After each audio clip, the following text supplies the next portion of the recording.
یہ جمعرات کے دن کا واقعہ ہے جو ان کی مہلت کے دنوں میں سے پہلا دن تھا۔ اس دن قوم سمود کے باقی لوگوں کے چہرے زرد ہو گئے، جس طرح کہ حضرت صالح علیہ السلام نے ان کو ڈرایا تھا۔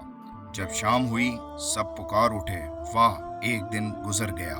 پھر جمعے کے دن ان کے چہرے سرخ ہو گئے۔ جب شام ہوئی تو کہنے لگے، مہلت کے 2 دن گزر گئے۔ ہفتے کی صبح ہوئی جو ان کی مہلت کا آخری اور تیسرا دن تھا، تو ان کے چہرے سیاہ ہو گئے۔ جب شام ہوئی تو آوازیں لگانے لگے، مہلت کی مدت گزر گئی۔ اور پھر جب اتوار کا دن آیا، وہ سارے خوشبو لگا کر تیار ہوئے اور انتظار میں بیٹھ گئے کہ کون سا عذاب ان پر آتا ہے۔ قوم سمود کو پتہ ہی نہ تھا کہ عذاب کس طرح واقع ہوگا، کس طرف سے آئے گا اور ان کو لپیٹ لے گا۔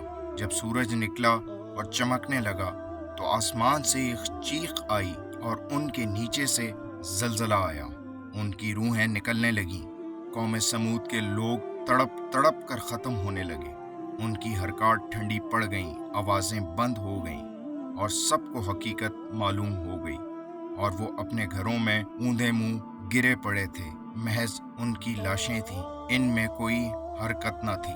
قوم سمود کو پہاڑوں کے شکم کے اندر محفوظ ترین گھروں میں ہی ان کو ایک دھماکے کی آواز نے تباہ کر دیا۔ ان کے محفوظ ترین مکان ان کی حفاظت نہ کر سکے۔